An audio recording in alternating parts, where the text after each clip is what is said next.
Federal Bureau of Investigation, detectives arrested 28-year-old Bryan Christopher Kohberger in Albrightsville, Pennsylvania, on a warrant for murder of Ethan, Zana, Madison, and Kaylee. I want to personally thank these agencies for their assistance in this case.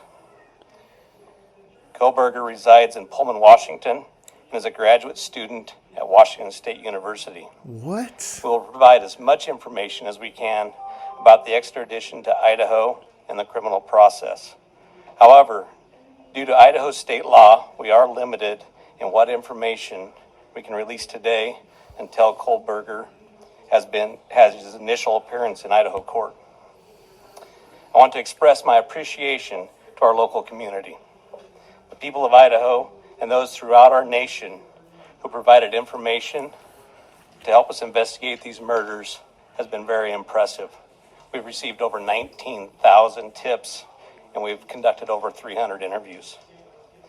To recap this case, on the evening of November 12th, Kaylee and Madison arrived home at about 1:56 a.m. after visiting a local bar and street food vendor.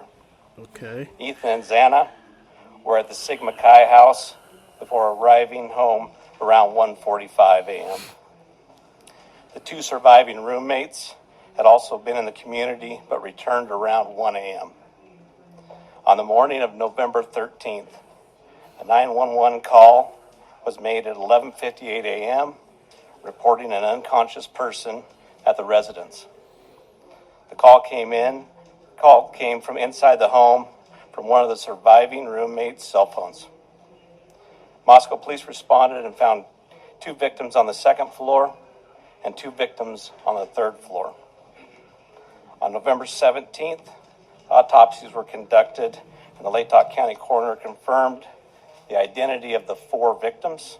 The cause and manner of death was homicide by stabbing. Some had defensive wounds, and each had been stabbed multiple times.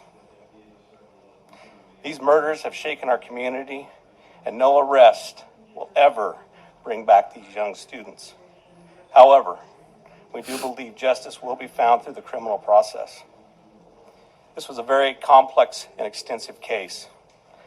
We developed a clear picture over time, and we stand assured that the work was not. Guys, if you guys don't know, Idaho does have the death penalty. This has just started. So, since November, I think the DA we've will remained be laser pursuing that in focused this case. on pursuing every lead in our pursuit of justice for the victims and their families. I recognize the frustration with the lack of information that's been released.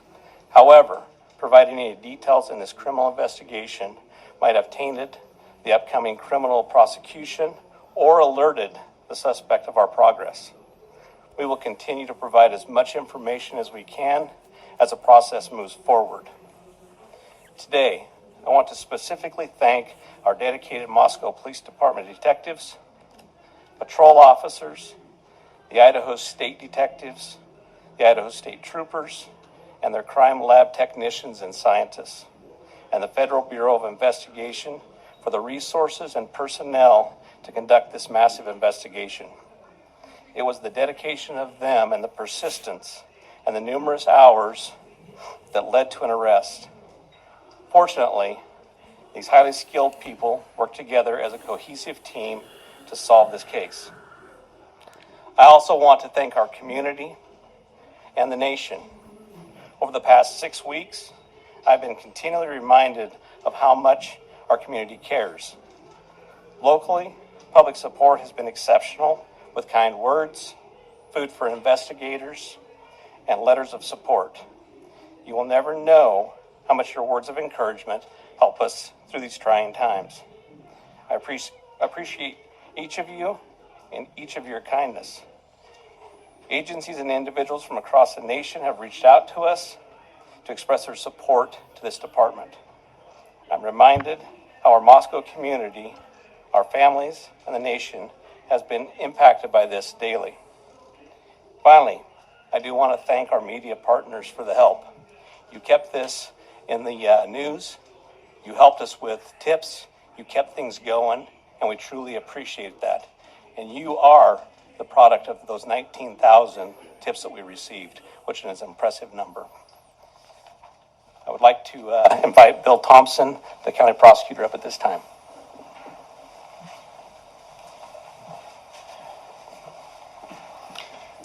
Good afternoon, folks. My name is Bill Thompson. I'm the Latah County prosecutor. And it's sad to be here, but happy to be here at the same time. As Chief Fry indicated, a criminal complaint was filed yesterday here in Latah County, charging the defendant, Mr. Kohberger, with 4 counts of first-degree murder, in addition to felony burglary, which involves entering the residence with the intent to commit the crime of murder. Mr. Kohberger, and let me preface, there is a pending case now in court, and I and my office and the investigators have to live with the restrictions that our Supreme Court places on pretrial publicity. That said, I promise you we will share with you, through the court process or otherwise, whatever we are allowed to. I just appreciate your patience on that. The factual basis for the charges are summarized in what's called a probable cause affidavit that is on file with the court. According to the rules of the Idaho Supreme Court, that is sealed until Mr. Kohberger is physically back in Latah County and has been served with the Idaho arrest warrant. At that time, we expect that that affidavit will be available to you so you can share the true facts with all of your readers and your watchers and your listeners and all the people who are interested and really need to know what's going on. So please have patience with us on that. We hope to get that to you as soon as we can. As far as Mr. Kohberger, I can share with you that he is a graduate student at Washington State University and has an apartment residence over at Pullman. He has had an initial appearance in front of a judge in Pennsylvania. He is being held without bond, and the warrant from our magistrate judge here also provides for no bond. We understand that he's scheduled to be back in court in Pennsylvania next Tuesday afternoon, and that a public defender has been appointed for him there. The process at this point is, since he was arrested in another state, he has the opportunity to either waive extradition and return voluntarily to the state of Idaho, or if he prefers not to waive extradition, then we will initiate extradition proceedings through our governor's office. If we do that, it can take a while for him to get here. So again, I'm asking for your patience and He's not going to want to come just back. the way the system works. Once he gets here, he'll have an initial appearance with our magistrate. They'll deal with issues such as making sure competent counsel is representing him, and the case will be scheduled for further hearings. Your primary source of factual information is going to be the court record, because that's what the Supreme Court says we need to refer you to. So please pay attention to what's going on in court and have people there to watch and hear what's being said. As an attorney, myself and my office, we are limited on what we are allowed by the courts to say outside of the courtroom. So please just work with us. Finally, as the chief indicated, this is not the end of this investigation. In fact, this is a new beginning. You all now know the name of the person who has been charged with these offenses. Please get that information out there. Please ask the public, anyone who knows about this individual, to come forward, call the tip line, report anything you know about him to help the investigators and eventually our office and the court system understand fully everything there is to know about not only the individual, but what happened and why. Next, I'll introduce Colonel Ked Wells from the Idaho State Police. Thank you. Well, good afternoon. My name is Kedrick Wills. I serve as the director of the Idaho State Police and certainly want to express our appreciation for your attendance here today. These tragic murders took 4 young, vibrant lives from our community. Nothing we do can bring them back. The only thing that we can do in law enforcement to honor their memories that we know of is to bring this to a successful conclusion. This has been a very difficult time for the families, the university, the community, and the state of Idaho. However, it is also proven that communities come together in tough times. Certainly appreciate the support of the local community and our national audience that has been following us as our investigators have worked through this case. I'm thankful also to you, the media partners, who have helped keep this case in the forefront that generates the tips and we hope will continue to generate information that will help us to a conclusion of this proceeding. I'd like to express our appreciation on behalf of the Idaho State Police to Chief Fry, his leadership, and the entire Moscow Police Department for the way that they handled this from the very beginning. He directed the right people to the right positions that led us to this conclusion today. I've had the utmost confidence in this investigation and in Chief Fry, as well as in Mr. Bill Thompson and the Latah County Prosecutor's Office, who've been a great partner throughout this. Nothing has deterred the commitment of the investigators who've worked on this case, regardless of the organization they represent. It's been very trying and very difficult, as you know, that it has been on those investigators as they do the tedious work that they're so good at doing. The partnerships is what's led here as well. The partnerships between Moscow Police Department, I'd like to express our appreciation with the Federal Bureau of Investigation, specifically the Special Agent in charge out of the Salt Lake City Division, Dennis Rice, and also the work that happened in the last 24 hours in Pennsylvania with the arrest with the Pennsylvania State Police and Colonel Evanchik with the Pennsylvania State Police. We appreciate what they've done across the nation to help us as well. As Bill shared, this investigation is far from over. In fact, I appreciate what he shared, that this is not an ending, but rather a new beginning. The difference now is, as he shared, that we are dictated what information we can share by the court process and by laws in our state of Idaho. And so we will share, as he shared, Mr. Thompson is absolutely committed to share everything he can share through the court process. We've got to make sure that we don't get in front of that process. And we really deeply appreciate everybody's support here. The relationships that were forged here and the partnerships that were forged have led to this. And based on that is why we're here today. And we continue to believe that the best way we can honor these 4 lives that have been taken is to make sure that we have a successful outcome here. One of the partnerships that's been forged throughout this is a partnership with the University of Idaho. And on that, I'd like to introduce the president of the University of Idaho, Mr. Scott Green. Guys, he wrote this on Reddit about 7 months ago. Thank you. Good afternoon. Scott Green, President of the University of Idaho. Today's news and arrest is a welcome one. It's relief to our university, our community, and our extended Vandal family. The outpouring of support over the past 6 weeks helped sustain us during the most trying time. It provided the strength that helped us navigate the international scrutiny visited on our students and employees. We are truly thankful for the compassion and acts of kindness shown to our community. Kindness is contagious, and it provided the light that reclaimed ground lost to evil and darkness. We first want to acknowledge and thank Governor Little for the early promise of financial support that enabled the university to secure our campus and focus on helping our students and our employees in the wake of the crimes. We also appreciate the Idaho State Police and the highly visible security presence that brought comfort and calm to a community shocked and confused by the senseless crimes. We never lost faith that this case would be solved and are grateful for the hard work of the Moscow Police Department and their law enforcement partners. Vast and committed FBI resources brought important expertise to this complex case. Across the board, dedicated, highly competent personnel worked this case to arrest. This crime has nevertheless left a mark on our university, our community, and our state. While we cannot bring back Maddie, Kaylee, Zaina, and Ethan, we can thoughtfully and purposefully carry their legacy forward in the work that we do. Our students come first, and that was proven each and every day of this investigation. We are committed to safely delivering the college town atmosphere, campus experience, and high-touch quality education for which the University of Idaho is known. With time, we will heal. We will move forward together, and we will remain Vandal strong. With that, I'd like to turn it back over to Chief Fry. All right, Chief Fry, come on, give us something. Give us something, man.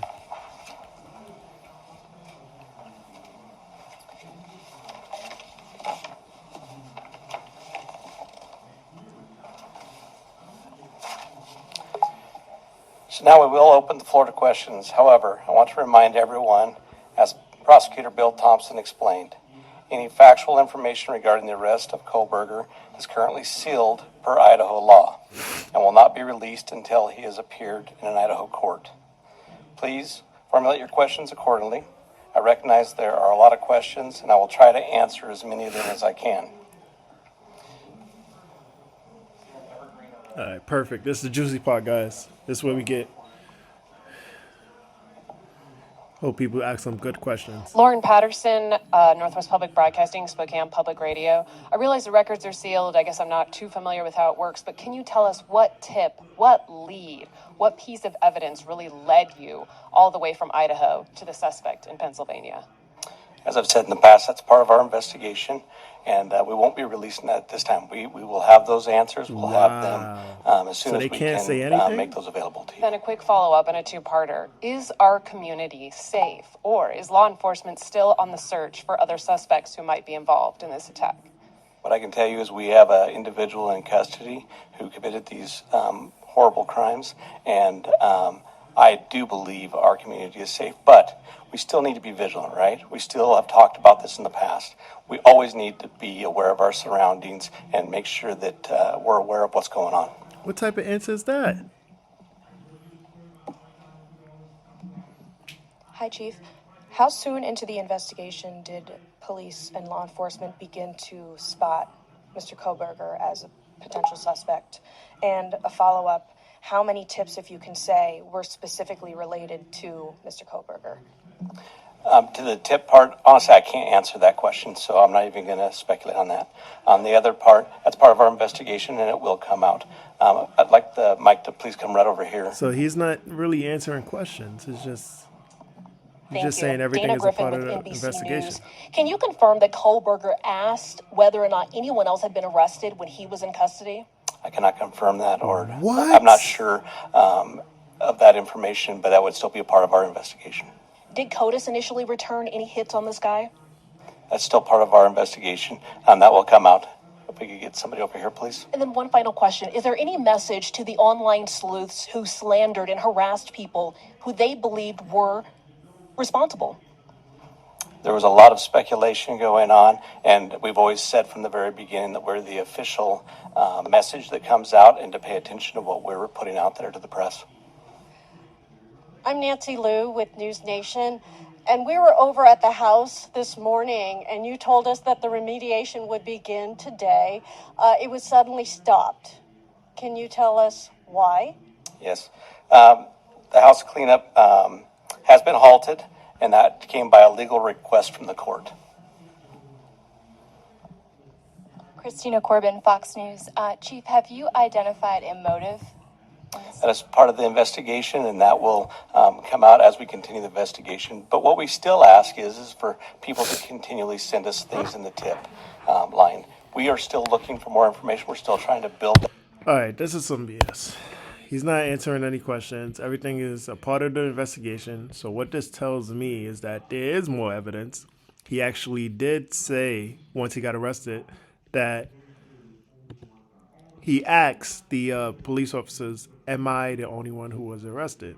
So what that tells me is that there is something going on that they're not telling us as well. So I can understand the frustration that's going on inside of the Moscow community and the feeling of not being or not feeling safe. So everything is a part of the investigation. Look right here. Yep. Everyone's saying the same thing. He's saying the same. It's the same answer. He's not really releasing a lot of information. I thought during this press conference, the police officers would be able to give us a motive, answer some questions as to whether or not there's more suspects. But this is just a pointless conference, and I'm getting tired of watching this. So let's just look at who this actual man is. So supposedly he went to Washington State. His name is Bryan Kohberger. He's 28 years old, and he's being held in Pennsylvania State Police in Monroe County, and they're waiting for extradition to Idaho. Now, I'm not sure why he was in Idaho. So he have a home right near Washington. It's about 8 miles from the Moscow area, and I'm guessing that's where he possibly went to party. I believe he possibly been to the house before. 28 years old. He's probably just partying with college kids. I'm not sure about the motive yet. Cops didn't really give a lot of information for even me to speculate. But if I did have to speculate on a motive, I would say it would have to be something around jealousy. Maybe somebody was dating somebody else. Maybe he was like the weed man. I remember a couple of the victims. They smoked weed or vaped or did some sort of drug. So maybe some college kid is just needed some drugs or some pills, and maybe they got it from the wrong person, and maybe it was some motive in that way. Maybe something drug related, or maybe some jealous rage that he may have had a crush on one of them, and they probably wasn't returning his calls. So we'll get some more information. We're not really getting any from the police here at this conference. They're not really answering a lot of information, but in the upcoming days, I'm sure once Bryan Kohberger get extradited to Idaho, I'm sure that will be the time that we'll get a lot more information. About the suspect's connection to Pennsylvania. All I know is that he lives in Pennsylvania. Chief Guy Tannenbaum from Nonstop. Okay, so he lives in Pennsylvania, but he was in Washington. That's still strange. Okay, so we'll probably get some more information soon. I know it's a lot of people typing in Bryan Kohberger's name and looking up his history and his past. So I was able to dig up this. So it seems like this was a picture of him when he was attending the Washington State University. This is also a picture of him. And another picture that I saw was this one. So I guess he's a psychology major.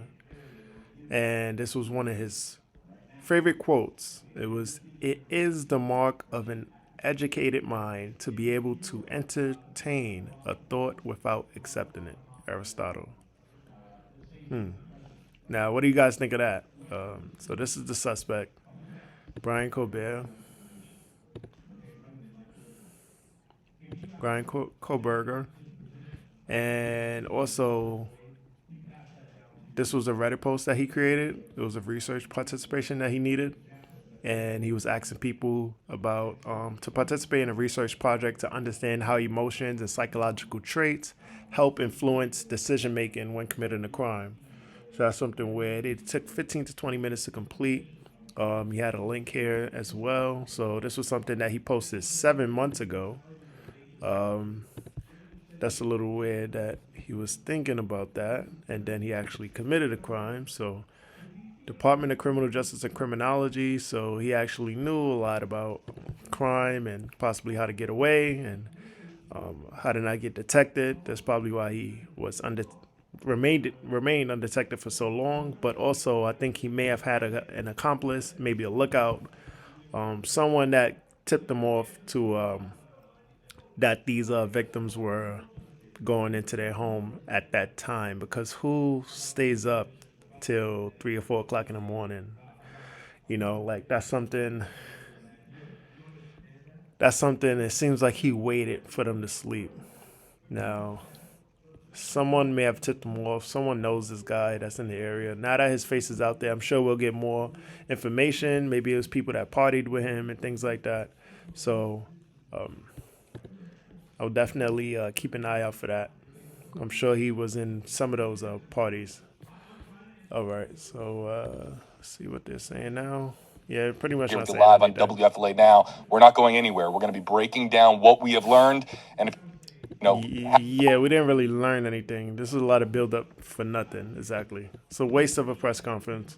Guys, I'm gonna get down to the root of all of the information. Please hit the bell notification. Please subscribe. like this video, and stay tuned for more information. I'm gonna be on it like a hawk, guys. All right. See you guys later.